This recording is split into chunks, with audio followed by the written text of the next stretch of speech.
শুভম আর রবি দুই ভাই ছিল। ওদের মা বাবার মৃত্যুর পরে ওরা বাড়ি ভাগাভাগি করে নিয়েছিল। অর্ধেক ভাগে বড় ভাই রবি নিজের স্ত্রীকে নিয়ে থাকতো, আর অর্ধেক ভাগে শুভম স্ত্রী সাধনার সাথে থাকতো। বাড়ি যেমন ভাগ হয়েছিল, দোকানেরও ভাগ হয়েছিল। দোকানের মাঝখানে একটা দেয়াল তুলে দেয়া হয়েছিল। এক ভাগে রবি ইস্ত্রির কাজ করত, আর বাকি অর্ধেকে শুভম আর সাধনা ধাবা চালাতো। বৌমা এসে গেছে, আমি তো তোমার জন্যই অপেক্ষা করছিলাম। আপনার জন্য এক্ষুনি চা বসাচ্ছি দাদা। হ্যাঁ হ্যাঁ। রবি আর শুভম দুই ভাইয়ের মধ্যে কোনো মন কষাকষি ছিল না। দুজনে একসাথে মিলেমিশে থাকতো। দাদা, ঘরে কালকে চিকেন বানানো হবে, চলে এসো কিন্তু তুমি। হ্যাঁ হ্যাঁ, তোমার বৌদির থেকে লুকিয়ে চলে আসবো। আরে দাদা, আমি আপনার জন্য আর বৌদির জন্য চিকেন বানিয়ে দেব। না না না না না, এসব করো না। আমি আমার স্ত্রীকে খুব ভালো করে চিনি। ও তোমার হাতের কিছু আমাকে খেতে দেবে না, আর নিজেও খাবে না। যেমন চলবে সেটাই ঠিক আছে। লুকিয়ে অন্তত তোমার হাতের সুস্বাদু রান্না তো খেতে পারবো। ঠিক আছে দাদা। সাধনা রবিকে চা দিল, তারপর সে ধাবার কাজ শুরু করলো। গ্রাহক আসতে লাগলো। দিদি, দুটো চা আর একটা অমলেট পাও। ঠিক আছে ভাই। সাধনা রান্না সামলাতো আর শুভম গ্রাহকদের। দুজনে মিলেমিশে কাজ করত। সকাল থেকে সন্ধে পর্যন্ত ওদের ধাবা চলতো, আর তারপর সন্ধেবেলায় সাধনা সবার জন্য খাবার বানাতো। দাদা আসুন, আমি আপনার জন্য ডিমের ভুর্জি বানিয়েছি। এক্ষুনি আসছি। সাধনা, রবি আর শুভম একসাথে বসে খাবার খেত। সুখে থেকো বৌমা, তোমার মতো বউ সব পরিবারের পাওয়া উচিত। তুমি যেভাবে শুভমের সাহায্য করো, আমিও ভাবি যদি গায়ত্রী আমাকেও এইভাবেই সাহায্য করতো। কোনো সমস্যা নেই দাদা। বলে না, যে মালায় সব মুখ তো একই রকম হয় না, তেমনই সব ফুলই আলাদা আলাদা হয়। আলাদা হওয়া তো ঠিক আছে, কিন্তু গায়ত্রী তো শুধু লড়তে ঝগড়া করতেই পারে। বিয়ের পরে তোমার সাথে ঝগড়া করে আলাদা করে দিল, আর এখন তুমি আলাদা হয়ে গেছো, তাই আমার সঙ্গে ঝগড়া করে। আমার দুঃখ আমিই জানি। আমাকে ছাড়ো, আমি তোমার জন্য খুব খুশি। ভগবান তোমাদের দুজনকে অনেক সাফল্য দিক। ধন্যবাদ দাদা। দাদা, কাল দুপুরে ঘরে আসতে যেন ভুলো না। সে তো আমি কখনোই ভুলবো না। সাধনার হাতে বানানো সুস্বাদু চিকেন কিভাবে ছাড়বো। পরের দিন দুপুরে রবি লুকিয়ে লুকিয়ে বউয়ের থেকে শুভমের ঘরে গেল। আরে বৌমা, বৌমা, তাড়াতাড়ি খেতে দাও। গায়ত্রীকে মিথ্যে বলে এসেছি যে বন্ধুর বাড়ি খেতে যাচ্ছি। এখনই দিচ্ছি দাদা। সাধনা তিনজনের জন্য খাবার দিল, তারপর তিনজনে মিলে মজা করে খাবার খেলো। এইভাবেই তিনজনে আনন্দে থাকতো। একদিন শুভম শহর থেকে জিনিস আনতে যাচ্ছিল। দাদা, আমি শহর থেকে জিনিস কিনতে যাচ্ছি, তুমি একটু সাধনার খেয়াল রেখো। এটা আবার বলার কথা? দাঁড়াও, 10 মিনিটে কাজ সেরে করে ওখানেই যাচ্ছি। তার দরকার হবে না, সাধনা একাই সামলে নেবে দাদা। হ্যাঁ হ্যাঁ, আমি জানি, কিন্তু আমি ওকে সাহায্য করতে চাই। তুমি যাও, দেখে নেব। ঠিক আছে দাদা। শুভম চলে গেলে আর তারপর রবি নিজের কাজ করে ধাবাতে কাজ করতে চলে এলো। রবি কাস্টমারদের প্লেট তুলতে লাগলো। আরে দাদা ছেড়ে দিন, আমি করছি। তুমি যেটা করছো সেটাই করো, আমি আছি তো। একটু কাজ আমিও করে নেব, আর এই বাহানাতে তোমার সঙ্গে কথাও বলা হবে। সেটাও ঠিক। ধাবাতে গ্রাহক আসতে লাগলো, আর সাধনা রোজকার মতন রান্না সামলালো, আর রবি গ্রাহকদের দেখতে লাগলো। সবই ঠিকই মতো চলছিল, কিন্তু হঠাৎ করে গ্যাস শেষ হয়ে গেল। আরে দিদি, এটাও এখনই হওয়ার ছিল? কি হয়েছে বৌমা? দাদা, গ্যাস শেষ হয়ে গেছে। গ্রাহকদের অমলেটের অর্ডার আছে। এখন কি করব? মনে হচ্ছে গ্রাহকদের ফেরত পাঠাতে হবে। না না, এটা তো একদম ঠিক হবে না। তুমি একটা কাজ করো, অমলেট বানানোর জন্য ডিম মিক্স করো, বাকিটা আমার উপরে ছেড়ে দাও। সাধনা গ্লাসে ডিম ফাটিয়ে পেঁয়াজ, নুন, লঙ্কা দিয়ে মেশাতে লাগলো। রবি ওর দোকান থেকে একটা নতুন ইস্ত্রি নিয়ে এলো। এই ইস্ত্রিটা দিয়ে কি করব দাদা? তুমি ওই কারেন্টে চলা গ্যাস দেখেছো তো? যেমন ওটা হয় তেমন এটা ইস্ত্রি। তুমি যে অমলেট মিশিয়েছো সেটাই ইস্ত্রিতে ঢেলে দাও। অমলেট হবে? চেষ্টা করে দেখি। রবি ইস্ত্রি তার বোর্ডে লাগালো, আর যখন ইস্ত্রি গরম হলো তখন সাধনা উল্টো ইস্ত্রিতে ডিমের মিশ্রণটা ঢেলে দিল। এইভাবে ডিম ভাজতে লাগলো। দেখেছো? মোটামুটি 2 মিনিটে অমলেট তৈরি হয়ে গেল। সাধনা অমলেট প্লেটে করে গ্রাহকদের কাছে নিয়ে গেল। আরে, এটা কেমন অমলেট? ত্রিকোণ আকারের। এটা নতুন দাদা, আপনি খেতে দেখুন। ওই গ্রাহক সেই অমলেটটা খেলো আর ওর সেটা খুবই সুস্বাদু লাগলো। খেতে তো খুবই সুস্বাদু হয়েছে, আর দেখতেও একেবারে নতুন। ওইটা দেখে অন্য গ্রাহকরাও ত্রিকোণ আকারের অমলেটের অর্ডার দিল। আমাকে ওই রকমই ত্রিকোণ অমলেট দিন। আমাকেও। সাধনা ইস্ত্রিতে ত্রিকোণ অমলেট বানাতে লাগলো আর গ্রাহকরা মজা করে খেতে লাগলো। কয়েক ঘন্টা পরে শুভম জিনিস নিয়ে ফিরে এলো। তখন ধাবাতে ভিড় দেখে অবাক হয়ে গেল। আরে, এত ভিড় কেন? এই ভিড় দাদার স্ত্রীর অমলেটের জন্য। স্ত্রীর অমলেট? রবি শুভমকে স্ত্রীর অমলেটের ঘটনা বলল। আরে দেখ, ত্রিকোণ অমলেট খাওয়ার জন্য কত ভিড় হয়েছে। বাহ দাদা, তুমি তো একেবারে কামাল করে দিয়েছো। আর তারপর 3 জনে মিলে গ্রাহকদের অমলেট দিতে লাগলো। ত্রিকোণ অমলেটওয়ালা ধাবা বিখ্যাত হয়ে গেল। সাধনা আর শুভম সোশ্যাল মিডিয়াতে ভাইরাল হয়ে গেল। একদিন রবি বাড়িতে বসে খাবার খাচ্ছিল। তুমি সাধনা আর শুভমের উন্নতির কথা শুনেছো? শুধু শুনিনি, দেখেছি। ওদের ধাবাতে এত ভিড় থাকে যে কখনো কখনো ভাবি যদি আমাদের ভাগাভাগি না হতো, আমরা দুজনে একসঙ্গে কামাতাম, আমার কাছেও শুভমের মতো পয়সা হতো। আমরা কি একবার শুভমের সাথে এই ব্যাপারে কথা বলতে পারি? কি কথা বলবো? তুমি বলো 2টো দোকান একসাথে করে বড় ধাবা খুলবো। কিন্তু তুমি যদি আবার ঝগড়া করো তাহলে? আমি কি পাগল নাকি যে লক্ষ্মী আসার পথ বন্ধ করে দেব? ঠিক আছে।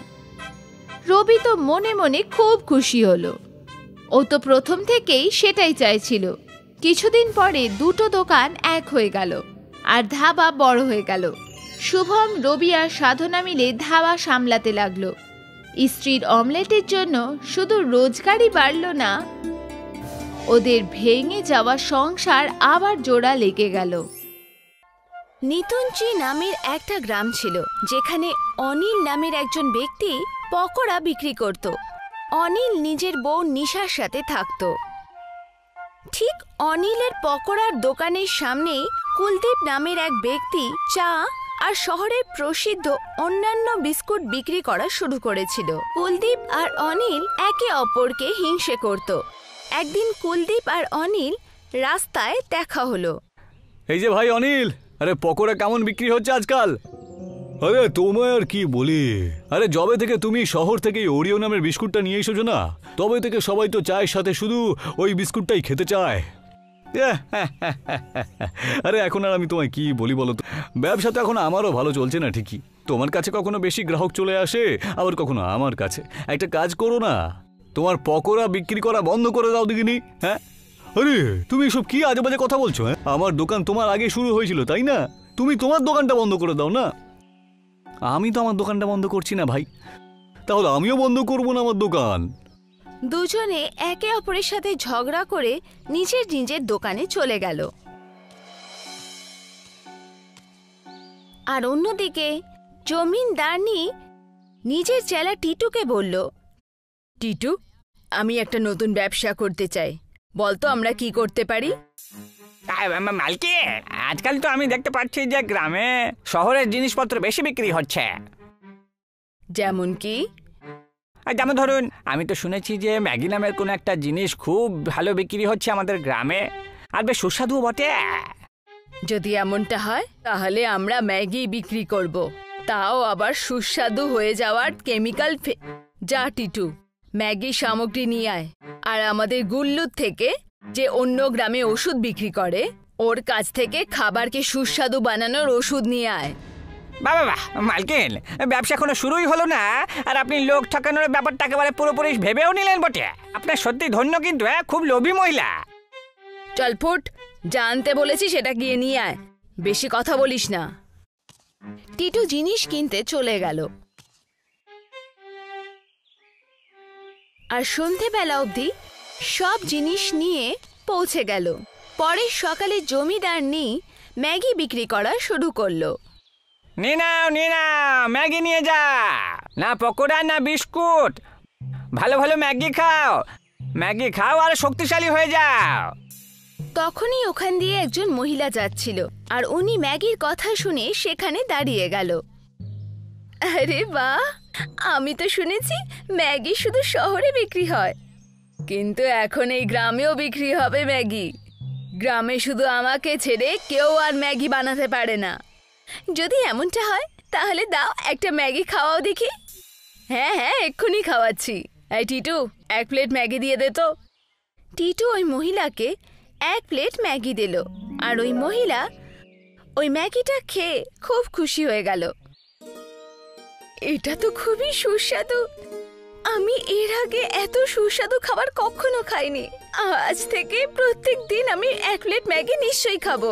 ম্যাগি সত্যি খুব সুস্বাদু ছিল, কারণ জমিদারনি ওর ভেতরে সুস্বাদু খাবার বানানোর ওষুধ মিশিয়ে দিত। কিন্তু এই ব্যাপারে গ্রামের লোকেরা কিছুই জানতো না।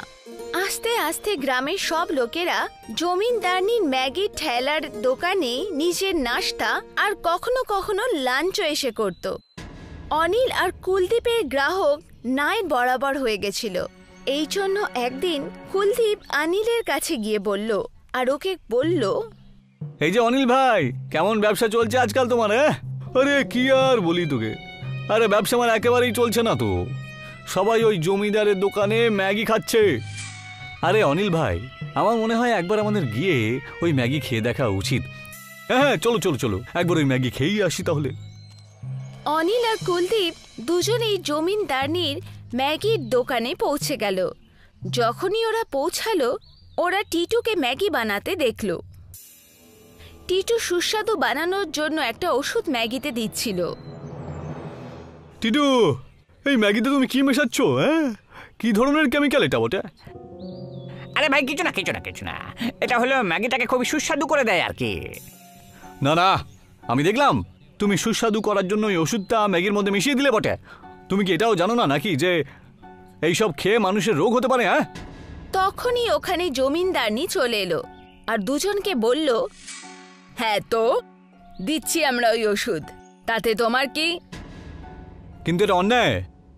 হ্যাঁ তো কি, আমি এই গ্রামের সব থেকে ধনী ব্যক্তি, আমার কেউ কোনো ক্ষতি করতে পারবে না। যাও, যা করার করে নাও। সবাই এটাই ভাববে যে তোমাদের ব্যবসা ঠান্ডা পড়ে গেছে, এই জন্য আমার ওপর তোমরা দোষ দিচ্ছ। এখন যাও এখান থেকে, আমার অনেক কাজ আছে। অনিল আর কুলদীপ ওখান থেকে চলে গেল। ওরা দেখলো যে অনিলের দোকানের কাছে একজন সাধু দাঁড়িয়ে আছেন। বাবা, আমায় কিছু খেতে দাও। বাবা, অনেক দূর থেকে যাত্রা করে এখানে এসেছি, কিছু খাবার দাও না। দুধ, পকোড়া যা দেবে তাই খাবো। হ্যাঁ হ্যাঁ সাধু মহারাজ, এক্ষুনি আপনার জন্য খাবার জন্য পকোড়া দিচ্ছি। আমিও আপনার জন্য দুধ আর কিছু নিয়ে আসছি। কুলদীপ দুধ আর ওরিও নিয়ে এলো, আর অনিল পকোড়া। অনিল সাধুর পকোড়া আর ওরিও বিস্কিট খেয়ে দুধটা খেয়ে নিল। বাবা, তোমাদের দুজনকে অসংখ্য ধন্যবাদ। কিন্তু আমি দেখলাম যে তোমরা দুজন আমার কাছে এসেছিলে, তখন দুঃখী ছিলে। কি হয়েছে আমাকে বলো না, তোমাদের সাহায্য আমি অবশ্যই করব। অনিল আর কুলদীপ নিতু জমিদারনির সব কথা সাধুকে বলল, যেটা শুনে সাধু ওদের বলল, কোনো ব্যাপার না খোকারা, আমি তোমাদেরকে এমন একটা জিনিস দেব যেটা দিয়ে তোমরা দুজন ওই জমিদারিনীর থেকেও বেশি ভালো সুস্বাদু খাবার বানাতে পারবে, কিন্তু তোমাদের দুজনকে একসাথে কাজ করতে হবে। সাধু নিজের হাতটা আগে এগিয়ে দিল আর একটা মন্ত্র পড়তে লাগলো। মন্ত্র পড়তেই ওনার হাতের মধ্যে একটা জাদুই কড়াই এলো। ওই কড়াই ও অনিলকে দিয়ে ওকে বলল, এই কড়াইটা না, এই কড়াইতে জলও একদম তেলের মতন কাজ দেবে। এর মধ্যে তোমরা দুজন নিজের নিজের জিনিসপত্র একসাথে বিক্রি করো, ঠিক আছে? আর একসাথে বানিয়েও কিন্তু শুধু এগোতে থাকো আর উন্নতিও করো। আগে সাধু মহারাজ। সাধু নিজের রাস্তায় চলে গেল। কুলদীপ অনিলকে উড়িয়ে দিল আর ওটা কড়াইয়ে ফেলে ও ভাসতে লাগলো।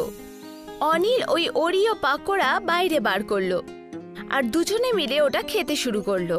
ওই ওরিও পাকোড়া খুবই সুস্বাদু ছিল। আরে তো সত্যিই সুস্বাদু রে।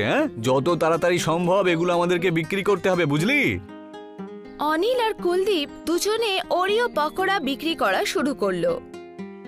পকোড়া পকোড়া, ওরিও পকোড়া, এটা খাওয়ার পরে কেউ কখনো পেটে হাত দিয়ে দৌড়াবে না, কারণ এটা হলো সুস্বাদু আর স্বাস্থ্যের জন্য খুব ভালো। খাও আমাদের পকোড়া। তখনই ওখান দিয়ে এক ব্যক্তি নিজের পেট ধরে যাচ্ছিল। ও ওরিও পাকোড়ার কথা শুনে দাঁড়িয়ে গেল আর বলল, আরে এটা আবার কি ভাইয়েরা? ওরিও পকোড়া, এর আগে তো আমি কখনো শুনিনি। আরে শোনোনি তো, একবার খেয়েই দেখো না। আর হ্যাঁ, তুমি এই পেট ধরে কেন বসে আছো বলো তো? আরে কি আর বলি বলো তো ভাই, পেটে খুব কষ্ট হচ্ছে আমার। এই গ্রামে অনেক লোকের এমন অসুবিধা শুরু হয়েছে, আর আমি তো একটা জিনিস বুঝতে পারছি না যে এই ওরিও পকোড়া খাবো নাকি খাবো না। আরে একবার খেয়েই দেখো না, হতে পারে তোমার পেটের যন্ত্রণা একেবারে ঠিক হয়ে যেতে পারে। আরে পকোড়া নাকি ওষুধ? কই দাও দাও দাও, খেয়েই দেখি, একটা খাইয়ে দাও দেখি দেখি দেখি। কুলদীপ ওই ব্যক্তিকে এক প্লেট ওরিও পাকোড়া খাওয়ার জন্য দিল। যেই ওই ব্যক্তি ওরিও পাকোড়া খেলো, ওর পেটের ব্যথা একদম নিমেষে কমে গেল। আরে বাবা, এ তো সত্যিই দেখছি জাদুর ওরিও পকোড়া। এটা খাবার পরে আমার পেটের যন্ত্রণা চলে গেল যে। দাও ভাই, আরো এক প্লেট খাইয়ে দাও। কুলদীপ ওকে আরো একটা প্লেট পকোড়া দিল। গ্রামের লোকেরা অসুস্থ হয়ে পড়ল, যার জন্য সব লোকেরা অনিল আর কুলদীপের ওরিও পকোড়া খাওয়া শুরু করলো।